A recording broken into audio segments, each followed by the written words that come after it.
Namaste everybody. We happily welcome you all to this session on Ayurveda for male infertility. So actually nowadays there is increased incidence of infertility cases all over the world. This is because of our unhealthy diet and lifestyle. We saw about female infertility in our previous class, and today we will see about male infertility. So basically, we have to understand the role of Shukra Dhatu in our body before we see the details about male infertility. So first, Shukra Dhatu, as you all know, is the seventh Dhatu. So, you know, the Dhatus are the structural framework of the body or the tissues in our body, and they are 7 in number. They are always formed in order. So after the food is digested, the end product of digestion, that is the nutrients at the end product of digestion, that in turn undergoes transformation through the Dhatu Agni in our body to convert into the tissues. So this is at the cellular level, there is Agni, which is helping to convert the nutrients of the food into tissues. And here in Ayurveda, it believes that every tissue is formed in order and it derives its nutrition from the previous tissue and from the nutrient part of food. So both the nutrition fragments are important. That is the health of the previous tissue and that is preceding tissue, the health of the preceding tissue and the nutrient of the food. Both are important for the formation of the succeeding tissue. So as Shukra Dhatu is the seventh tissue, that means the essence of all the 6 Dhatus, that is preceding Dhatus, are very important. So if the health of even one Dhatu is affected among the 6 Dhatus, then it will in turn affect the health of the Shukra Dhatu. So why I'm insisting on this is because we have to also analyze the quality and health of the other Dhatus while we are treating infertility cases. So this can be understood like when we see people with obesity, morbid obesity or diabetes or in like autoimmune problems. So in all these conditions, when the Dhatu health is affected, that is Medas or the other Dhatu health is affected, then it affects the succeeding Dhatu health also. So that is why more infertility cases are seen in obese people, diabetic people. So like that, there are more more incidence of infertility is there when we have underlying health issues. The underlying health issues related to different dhatus in the body other than the Shukra Dhatu. That can also lead to infertility. Shukra Dhatu is the male gamete, and then when it fuses with the ovum, and when Atma or soul descends, it forms the fetus. So if there is problem in any of this, like if there is problem with the Shukra Dhatu or the ovum, the Artava, then there could be lesser chances of conception. So that is why we are focusing at improving the health of the Shukra Dhatu.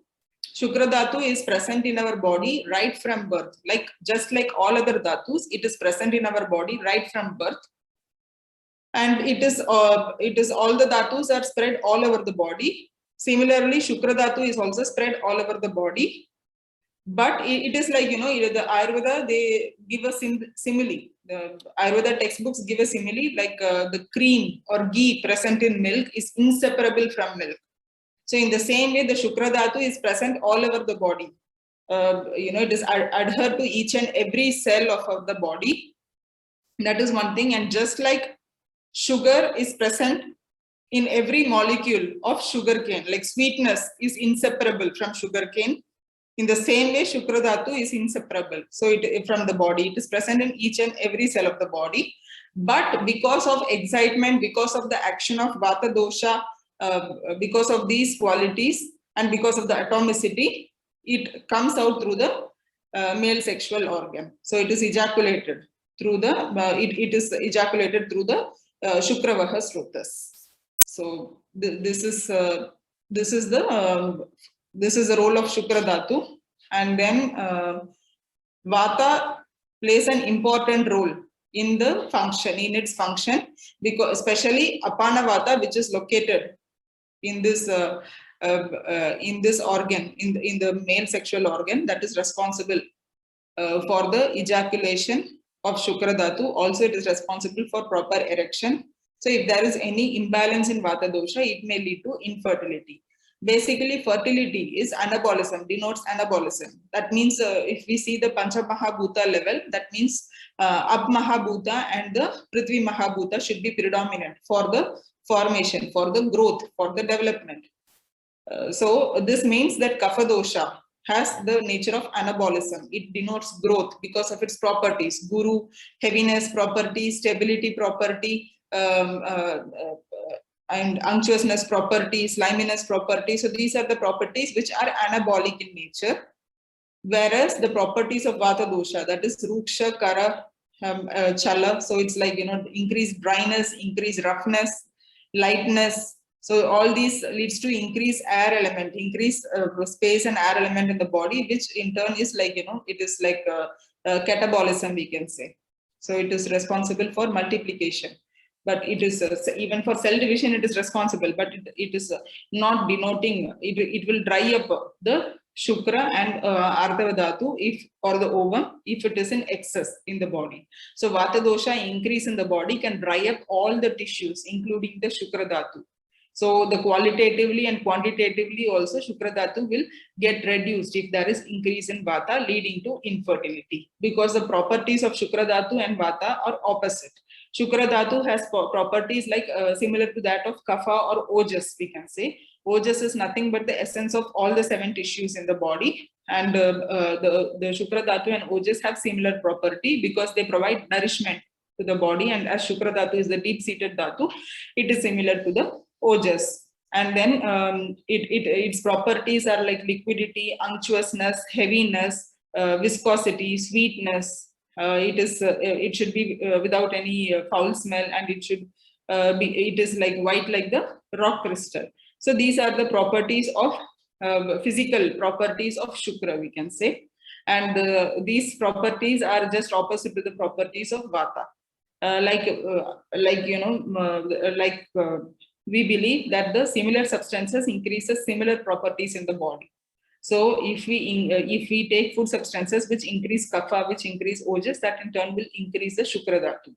But if we take opposite qualities, that is the qualities which will increase Vata dosha in our body, that will deplete the Shukra Dhatu, in turn leading to infertility and other problems like premature ejaculation, erectile dysfunction, etc. So that is why Vata dosha balance is very much important for fertility.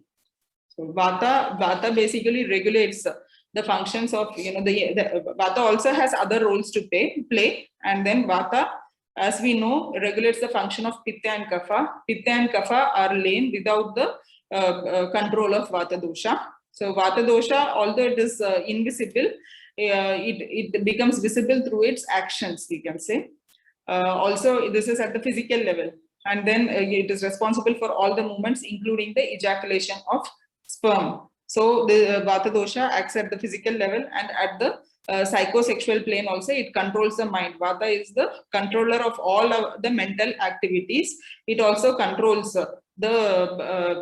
controls and stimulates the mind, which is responsible for optimal sexual arousal, activity, as well as gratification. So that is why Vata dosha balance at the physical and mental level is very much important for fertility. So the relation between sperm tissue, Vata dosha, and mind, all the 3 are present in our body. This is one thing. Secondly, all the 3 are atomic in nature. And thirdly, it is like, each one is controlled by the other, we can say. So it is like, this, the mind is responsible for the sexual arousal, but the mind is in turn controlled by Vata dosha. So that is why the functions of these 3 things are interrelated, and they should work in coordination for a healthy sexual life as well as for fertility as well. So basically, Shukra Dhatu has fluidity or flowing out nature. Vata dosha and mind has mobility or movement nature. So almost they perform similar functions, but they are located at different levels, and then each one is interrelated. Each one's function is interrelated with the interrelated. That is why the function of all three should be in coordination. If one is out of balance also, it may affect the function of the other. So that is why it is important. Understanding the factors responsible for, Shukra Dhatu and Shukra Vaha Srotas. So Srotas, Srotas is the channel which carries the tissue or the nutrition for the tissue to its proper. So if there is problem with the Shukra Vaha Srotas, if there is a trauma to the Shukra Vaha Srotas, or if there is Vata vitiation in the Shukra Vaha Srotas, this I'm saying because Vata moves in all Srotas of our body. Srotas are the subtle or Sukshma Srotas we call. They are the minute channels in the body through which Vata dosha moves. So if Vata dosha is if Vata dosha is increased in the Shukra Vaha Srotas, that also leads to problems of the Srotas, as well as it depletes the nourishment to the tissue proper. So that is why the health of Shukra Vaha Srotas is also very important, because it carries the sperm tissue. So the factors responsible for penile erection and semen ejaculation, like I told you, the Vata dosha, the proper functioning of Vata dosha is responsible for penile erection and semen ejaculation. And this Vata dosha, along with the mind, in coordination with the mind and the health of the Shukra Dhatu, carries out this function. If one of the factors is affected, then it may lead to erectile dysfunction and ejaculatory problems as well. So optimum for optimum health, sexual health, and for optimum fertility, the proper functioning of the Shukra Dhatu, Vata, and mind is very much important. The Shukra Dhatu's role in fertilization is two main functions it has in the fertilization. First is the production of healthy sperms, without which the fertilization is not possible. So production of healthy sperm is the first function of Shukra Dhatu, and the second one is deposition of the sperm in the female genital tract through the act of coitus. So if the sperm is produced but it is not deposited in the vagina, then also there is a problem in fertilization, or it leads to infertility. So these two things are very important. We have to understand the underlying cause of infertility, whether it is low sperm count or problems, structural or functional abnormalities of the sperm, or if it is the problem with the deposition of the sperm in the vagina, in the female genital tract. So this has to be understood, and the proper treatment should be given accordingly for achieving best results.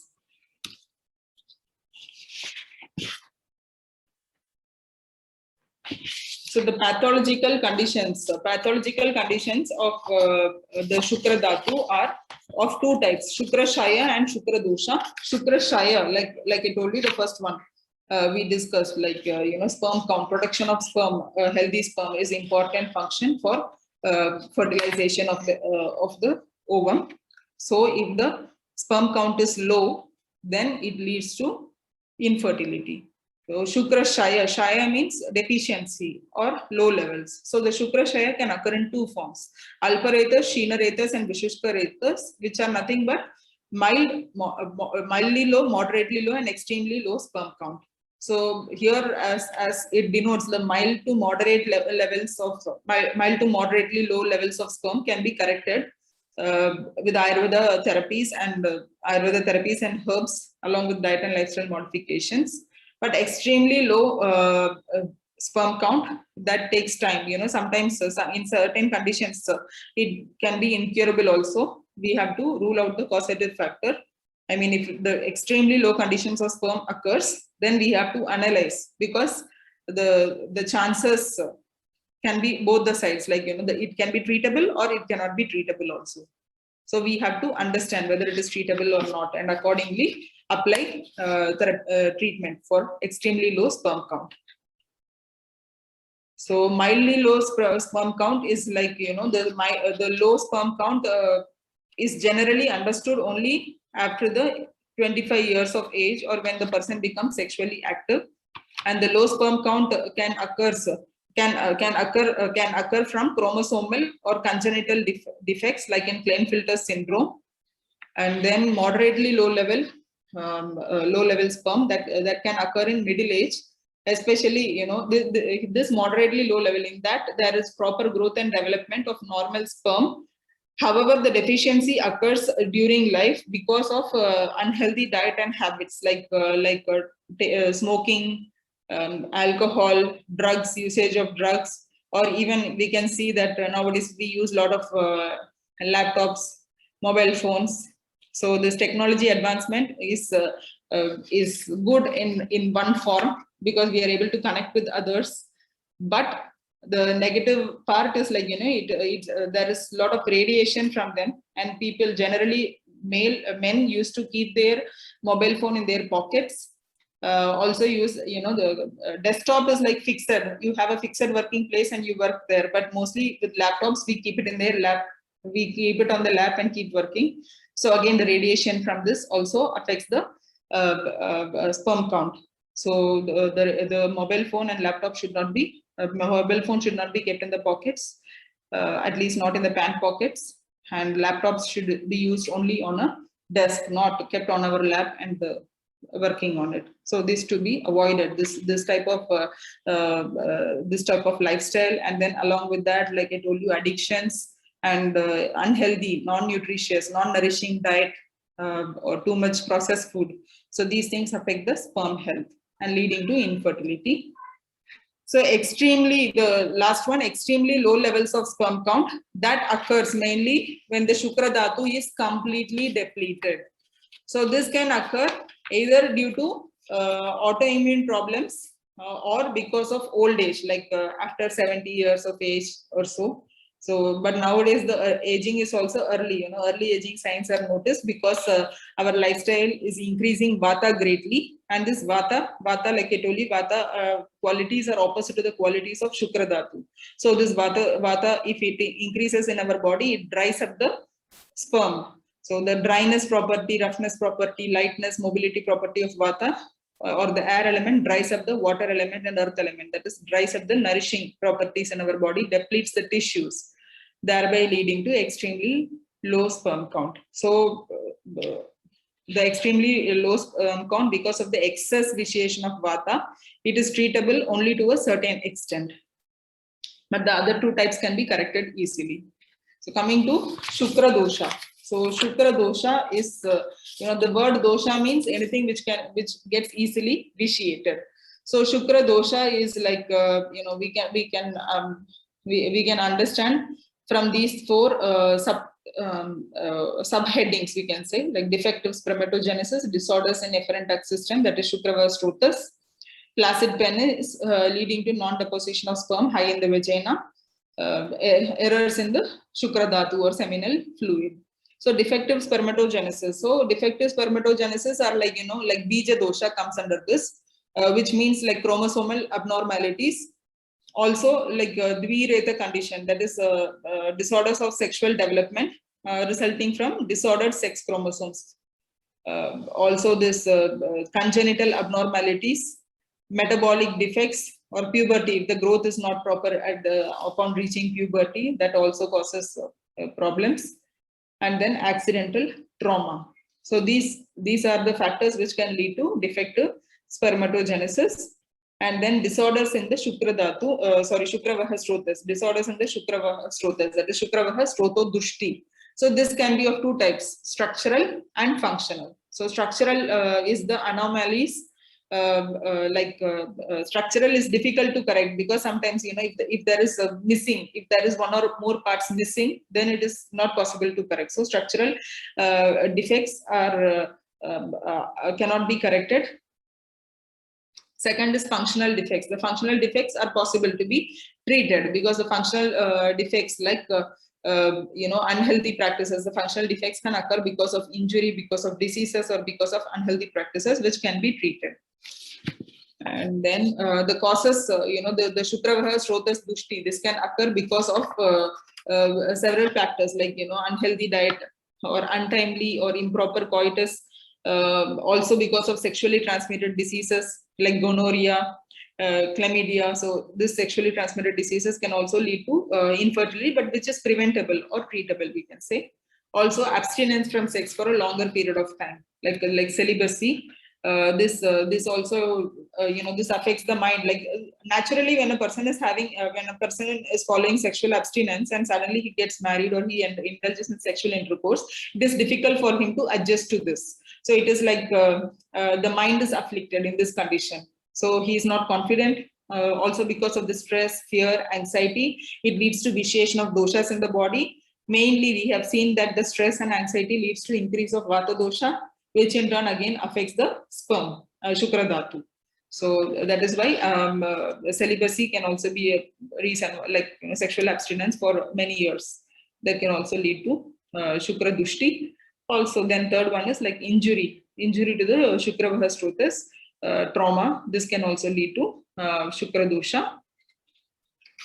Then flaccid penis. This we just saw, like, if the sperm is not able to be deposited high in the vagina, then it might not lead to fertilization. So this mostly occurs if there is problems with ejaculation or erectile dysfunction. Due to erectile dysfunction or due to improper ejaculation, this deposition problem occurs mainly because of erectile dysfunction. So flaccidity of the penis, and then errors in Shukra Dhatu. So errors in Shukra Dhatu, this is mainly because of the diet, lifestyle, and unhealthy practices.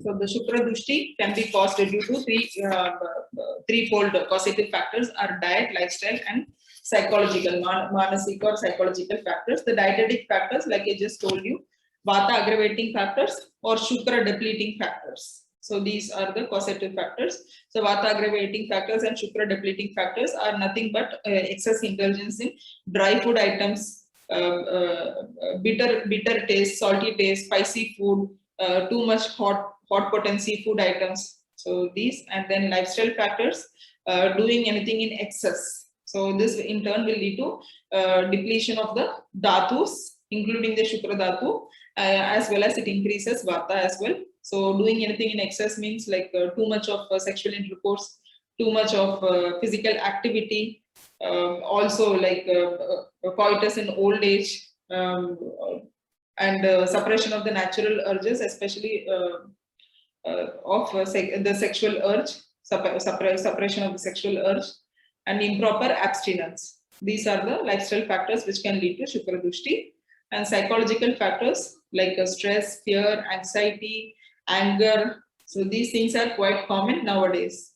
So because of the increased competition in the workplace, as well as stress in the family, meeting everyday demands, especially making all the other family members happy. This is stressful. So stress at family or at work, this can lead to increase of the rajas dosha. So there are three qualities of the mind, that is sattva, rajas, and tamas. These are the three qualities or states of the mind. So sattva is the balanced state of the mind, rajas is the state of like activity, dynamic activity, too much activity, and tamas is a state of inertia.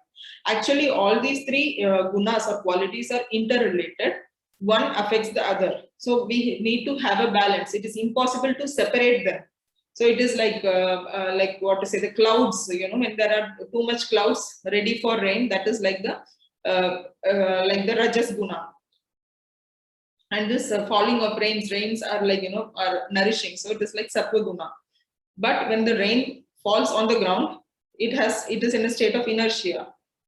But that means it is tamas. So the rajas, sattva, and tamas, they are occurring in order. But this tamas, that is the raindrops which have fallen on the ground, in turn nourish a plant. So that is again sattva, the positivity.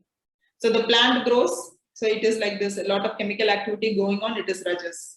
So, and then in old age, that is when the plant is no more able to produce flowers and fruits, like it is a tamas state. So these gunas are interrelated. So we have to aim at bringing a balanced state, that sattva guna, increasing the sattva guna of the mind, so that the rajas and tamas are kept under control by the increase of sattva. So this should be achieved. But nowadays what happens is, like, trying to meet the demands at work and at family, this rajas guna is increased. Or sometimes, due to excess rajas, people are exhausted. That is, they are overworking, doing beyond their capacity, doing work beyond their capacity. Too much, too much work for the body increases vata, and the dhatus are depleted. This leads to fatigue, chronic fatigue syndrome. So initially, because of the rajas, because of the increased activity, the body thinks that it is in need, and so the adrenaline is pumped more and more and more to keep up the demands. But then time comes when the adrenaline source is exhausted. It is zero, it is exhausted totally. At that time, we feel a lot of fatigue, chronic fatigue syndrome. And that is a state where there is tamas guna. So because we are not able to do, like before, we are not able to work like before because our adrenaline is exhausted, then people resort to temporary things like, drugs, alcohol, smoking, chocolates. So they find different addictions, which only gives energy, but only for a shorter period of time. So this in turn again leads to rajas. So this is like a vicious cycle. So phases of anxiety and depression, we can say. So this is affecting the sattva guna of the mind, and this rajas and tamas is not good for the shukra dhatu. The rajas increases vata in the body, vata pitta in the body, which again affects the health of the shukra dhatu. Tamas is increasing kapha, but then tamas is also producing ama in the body. So this ama is a toxin which is obstructing, this ama is obstructing the movement of vata in the Shukravaha Srotas. So the vata gets aggravated in the Shukravaha Srotas, and again it dries up the Shukra dhatu. So in both ways, like, whether the rajas increases or the tamas increases, it in turn leads to infertility in the body. Okay. So this is because the vata dosha aggravation can occur in two ways. One is because of the dhatu kshaya, that is because of the depletion of the tissues, and the other one is because of the ama obstructing the vata in its regular movement. So the line of treatment will be different for both, because if there is depletion of the tissues, that is dhatu kshaya, then we have to do brahmana therapies or nourishing therapy to improve the health of the tissues, especially the shukra dhatu. But in the other case, when there is ama obstruction in the srotas, we have to give deepana pachana and agni vardhana, that is to herbs to eliminate ama and to restore the normal functioning of agni and to regulate the movement of vata. So panchakarma or shodhana chikitsa, mainly virechana or vamana, is beneficial first, and later we have to do nourishing therapies, rasayana, diet and lifestyle to be followed. So the different types of shukra dushti mentioned in Ayurveda texts are like, vata, pitta, kapha, like, individual dosha increase or the dual dosha increase or the three dosha increase. Also because of the occurrence in combination with the vitiated dhatus, other dhatus. So like I told you, obesity can lead to problems with the shukra dhatu, or problems in infertility. Obesity can lead to infertility, or autoimmune problems can lead to infertility. Diabetes can lead to infertility. So here dual dhatu combination is there. So either vata, pitta, kapha, single dosha combination, two dosha combination, three dosha combination, or in association with the other vitiated dhatus, this shukra dushti can occur. So the line of treatment is applied according to the doshas and the dhatus involved. So the treatment approach is a general and specific treatment approach. So Samanya and Vishesha Chikitsa. The general treatment approach includes Panchakarma, which is advised for everybody. Panchakarma is even advised for a healthy person, because there is naturally ama is formed in our body over the period of time. Even though we are trying to follow a healthy diet, lifestyle, if somebody says that he is very, very regular in doing everything and very regular in doing yoga, exercise, proper sleep, and taking proper diet, but still there are some other factors which are beyond our control, like the pollution, chemicals, toxins. So these things also lead to ama in the body. So keeping this in mind, periodic panchakarma is necessary to flush out the toxins from the body, because our body has two types of toxins. One is water soluble toxins and one is fat soluble, like lipids or the fat soluble toxins. Water soluble toxins can be flushed out of our body because of our diet, lifestyle, exercise and all. The water soluble toxins are removed from our body through urine and through sweat. But the fat soluble toxins, the lipid toxins in our body are clogging the channels. So here what happens is, it is just like just something is blocking the srotas, the sukshma srotas, the slimy thing, the ama is blocking the sukshma srotas. So the flow of nutrients through the srotas will be affected. When the flow of nutrients is compromised, then the tissue is not getting proper nourishment, and over the period of time the functioning of the tissue will be affected. So here, in the same way, if a person is having an unhealthy diet and lifestyle, and we saw that, like, using too much laptops, mobile phones in the pockets, like eating too much heavy food, too much coffee, alcohol, smoking, tobacco, all these things lead to too much toxin accumulation in the body, and the agni is compromised. And these toxins enter into circulation and they clog the channels, mainly the Shukravaha srotas. They start clogging the Shukravaha srotas, and when the Shukravaha srotas is clogged, then the movement of Vata through the Shukravaha srotas will be affected. The Vata, why I am saying Vata? Because Dhyana Vata is a type of Vata which is responsible to circulate the nutrients after digestion throughout the body. So this function, Vyana Vata, which moves in the Sukshma Srotas, will be affected. So when the Vata's movement is affected because of the toxin, ama clogging the channels, then the nutrients are also not circulated properly throughout the body. So then the nutrients are not able to nourish the tissues. So this one, in this condition, the ama should be eliminated. So for elimination of this fat soluble toxin, we need to give snehapana, or we have to do massage, steam and snehapana. The massage actually softens the vitiated doshas and the toxins and helps to move them from the periphery to the alimentary canal. And the swedana or the fermentation helps to liquefy. So snehana and swedana. Snehana helps to soften the toxins, and the swedana helps to liquefy the toxins and the vitiated doshas and help to move them from the periphery to the alimentary canal, from where it can be eliminated through vamana or virechana.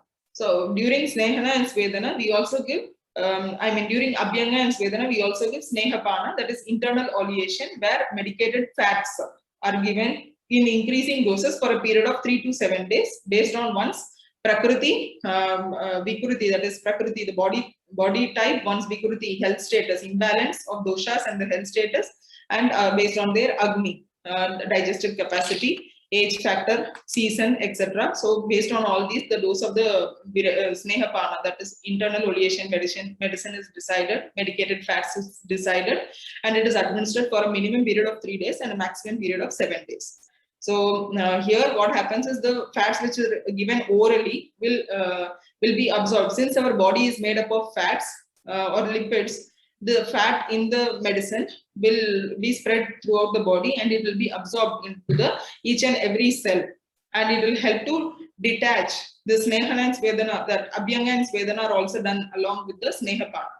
So we are doing massage, steam, and as well as giving fats. So the massage and steam will help, like I told you, soften and liquefy the toxins, and this ghee which is given, medicated fat or medicated ghee which is given internally, will help to mix with the toxin, because the similar properties attract each other. The medicated fat is also a fat, lipid, and the toxin is also a lipid. So both get attracted to each other, and then it helps to dislodge them along, because of the abhyanga and swedana, it helps to dislodge them from the body, from the Shukravaha srotas, and it helps to bring it to the koshta, that is alimentary tract. From there, we eliminate it through the vamana or virechana. So here, since it is the organ affected, the organ affected is dominated by apana vata as well as pitta. So or the agni is affected. So virechana is best compared to vamana. Virechana is best. Vamana can also be done, there is no problem, but virechana is best suitable because of the apana vata vaigunya, apana vata visheshan, as well as because of the agni impairment. So it is better to do virechana. And then virechana is Virachana Aushadhi, that is purgative medicine, Trivrit Lehya or Eranda Taila, these are given to help in removing the toxins from the body. And once the toxins are removed, we have to give them a specific diet plan to improve the Agni again, to help to improve the Agni so the tissues are formed in an optimal manner. And this in turn will nourish the Shukra Dhatu. Post Panchakarma, we can do Rasayana. Rasayana is the immune modulatory. Herbs can be given, herbs and therapies can be given. So this is general treatment approach. And Vishesha, that is specific treatment approach. Specific treatment approach is the administration of Vajikarana herbs. Vajikarana is the branch. It is one of the Ashtanga Ayurveda. That is one among the 8 important branches, main branches of Ayurveda. So Vajikarana deals with the sexual health and fertility. So it helps to improve the health of the Shukra Dhatu mainly. So Vajikarana is generally recommended for anyone who is planning for the male and female partners who are planning for conception. So Vajikarana is recommended because it is not only beneficial for them but also for the progeny. For it keeps on passing to the generations because it is making a positive change at the genetic level. So the health of the fetus which will be formed will be of superior quality and it will be passed in the genes. So Vajikarana is recommended as a general therapy for everybody who are planning for conception. So these are the recommended therapies in Ayurveda. So Abhyanga, I told you the benefits of Abhyanga. Also, nowadays, because of the increased stress, anxiety and all, Abhyanga is very good because it is nourishing the body, nourishing the skin. And skin is dominated by Vata dosha. So naturally, Abhyanga helps to balance Vata dosha. And secondly, these oils have nourishing property and Vata balancing property. Thirdly, Abhyanga helps to calm down the mind and relax the body. So Abhyanga, regular Abhyanga, periodic Abhyanga is very much beneficial. Oils which can be used are Bala Ashwagandha oil and Dashmul oil, which are beneficial to strengthen the body and to balance Vata dosha. Then Svedana, in Svedana, Vashpa Svedana can also be given. Vashpa Svedana will help, especially when we are planning for Virechana or Vamana. Vashpa Svedana, that is hot steam bath, is good for liquefying the vitiated doshas and the ama. Also, Shashtikshali Pinda Svedana, this can be done, but this should be done only after Panchakarma because Shashtikshali Pinda Svedana is a nourishing therapy, Brahmana therapy, or a Rasayana therapy, Vajikarana therapy. So this should be done only after cleansing procedures. So initially we have to do Abhyanga and the hot steam bath, that is Vashpa Svedana, then Vamana or Virechana. After that, we can plan for Shashtikshali Pinda Svedana to improve the strength.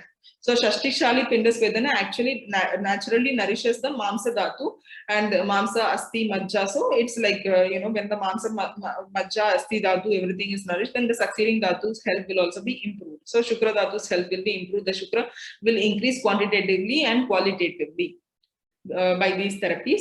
And then Nasya is very good if there is Tamoguna predominance. That is, if there is ama at the mental, psychic level, and if there is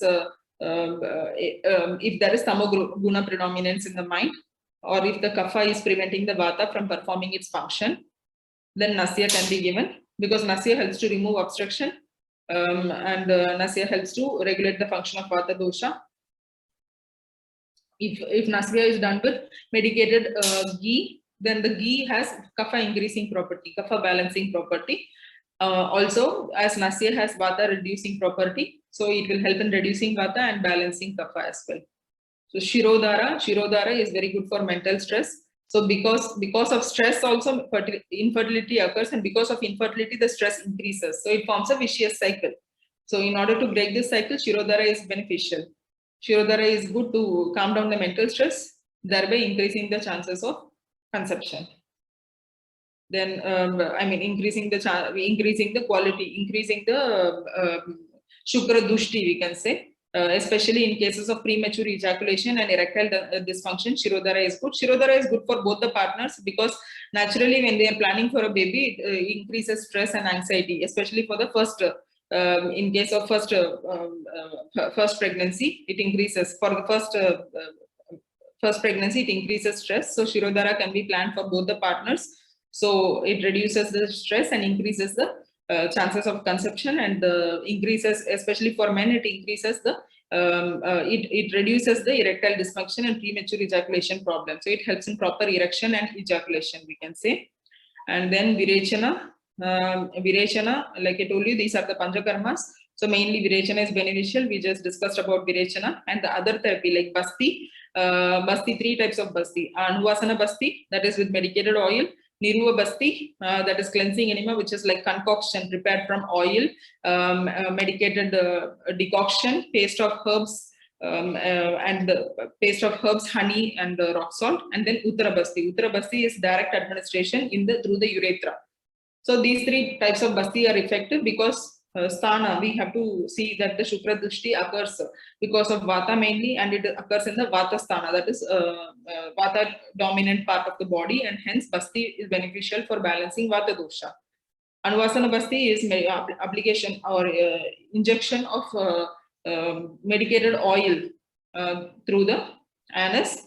And so here Anuvasana Basti, because of the oil in it, the oil has nourishing property, Vata balancing property. So it is nourishing the Shukra Dhatu and it is helping to balance Vata dosha as well. So different types of oil or ghee can be used, like Ashwagandha ghee, Ashwagandha oil, these can be used for Anuvasana Basti. And for Niruha Basti, Niruha Basti is prepared like a concoction, like we can use meat soup is also suggested in Niruha Basti, meat soup along with the decoction of Kapikachu, and then addition of fats. So here the decoction is cleansing in action, so it helps in removing the ama and correcting the agni, whereas the oil or the ghee added to the concoction is nourishing in property and Vata balancing. So Niruha Basti is very good for cleansing action. And then Uttara Basti. So Uttara Basti is generally recommended after the Yoga Basti course or after the Niruva Basti, because if there is ama in the system, then the absorption of the medicated oil or ghee which is administered through the urethra will also be hampered. So that is why Niruva Basti, the body should be cleansed before doing the Uttara Basti, because Uttara Basti has a direct action, fast action, and it balances Vata dosha. So Uttara Basti is beneficial and it should be done periodically. Like Uttara Basti should be done for 5 to 6 days every month for 3 to 6 months. And hence the Uttara Basti we have to follow, sterile. We have to keep things sterile because in order to prevent infections. And once the Yoga Basti or the Niruva Basti is done, the body is cleansed of ama and agni is restored. And at that time we can do Uttara Basti. So for doing Uttara Basti, we have to take 20 to 30 ml of medicated oil or ghee, lukewarm, in the tube, in the catheter, and this is inserted while holding the penis erect. It is inserted the tube is inserted into the urethra, and then the medicine is injected slowly. And after the injection of the medicine, the patient is advised to rest for at least 30 minutes. So this should be done every day for a period of 3 to 6 months. So Balashwagandha oil can be given for Uttara Basti for nourishing. Uttara Basti is also beneficial for other, for improving the sperm quality and quantity. It has, it nourishes the Shukra Dhatu. So the quality and quantity of sperm will improve.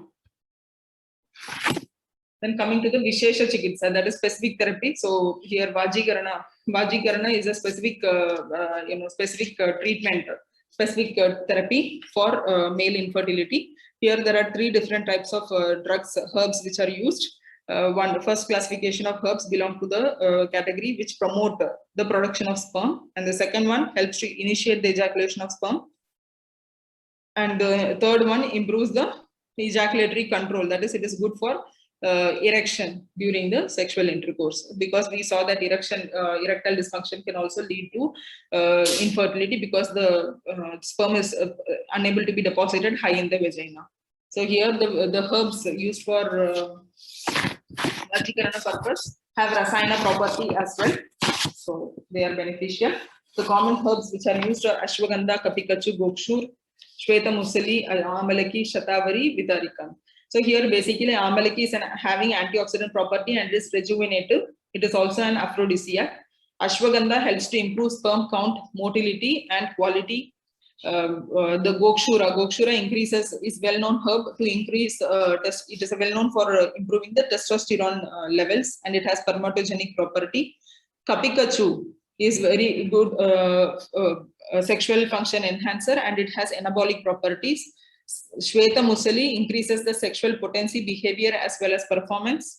And Shatavari, although it is promoted as a female uterine tonic, but still Shatavari medicines prepared with Shatavari, medicated ghee prepared with Shatavari are mentioned in Ayurveda for male fertility. Shatavari increases the sperm count, so it is beneficial for male infertility as well.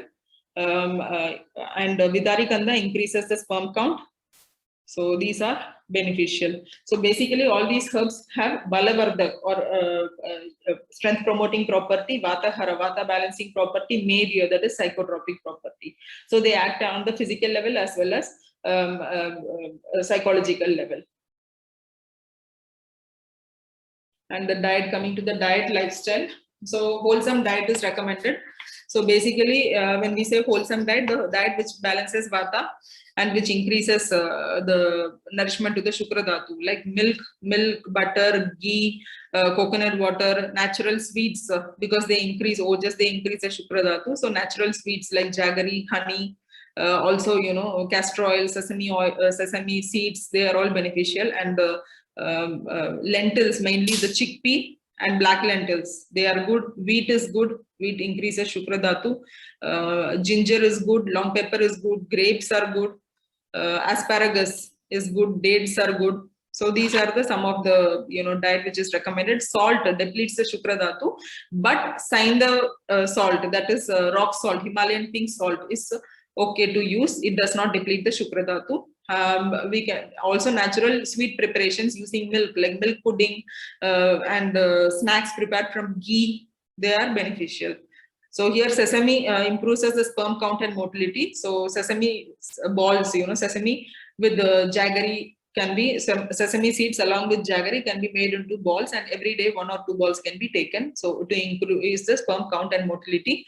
Garlic is also very good aphrodisiac, which is good to improve the testicular functions. So garlic, since it is heating in property, it is good to boil garlic pearls in milk and take it. So 1 or 2 garlic pearls can be added to a cup of milk and add 1 cup of water, boil it till 1 cup of water evaporates. That is, till the end product is only 1 cup, and this can be drunk once every day. And the garlic can also be taken along with it. So we have to pound garlic and use in this for making the garlic medicated milk. Using garlic, we have to pound garlic, boil it with milk and water, and reduce until the water content evaporates, and then consume it fresh every day and lukewarm every day.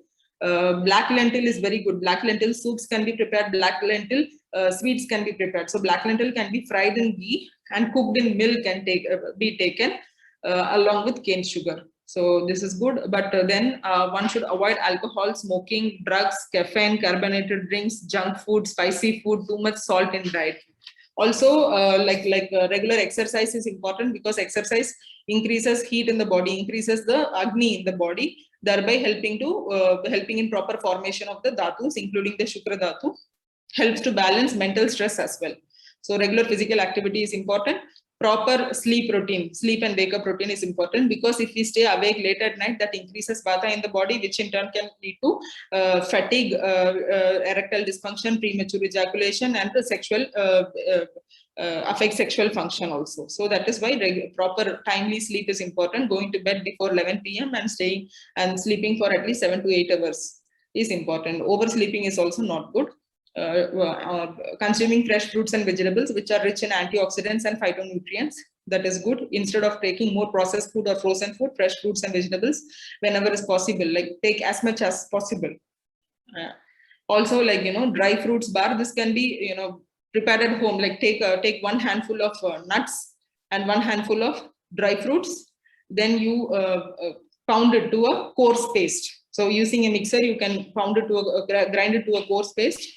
Then you can add Shatavari, Ashwagandha, Kapikachu powder in it, add some ghee to it, and makes bars like this, and you can store it. This stays good for up to 2 weeks. It should be moist free. There should be no water content in it. It should be moist free. This can be refrigerated. There is no problem. So every day one bar can be consumed. So along with the herbs, this dry fruits and nuts are also increasing Shukra Dhatu, Ojas and Kapha. So they are also beneficial. Also the herbs added to it, if possible, you can add the herbs to it. So that will also have more benefits. Therapeutic actions of the herbs will also be achieved. Also smoothie, you can make smoothie along with the herbs. So you can buy ashwagandha or shatavari and then add 1 scoop of shatavari or ashwagandha to the smoothie you make. Dry fruit smoothie is okay, or like nuts smoothie. In the smoothie you can add again dry fruits and nuts can be added and it can be taken. So these are some of the things which you can follow.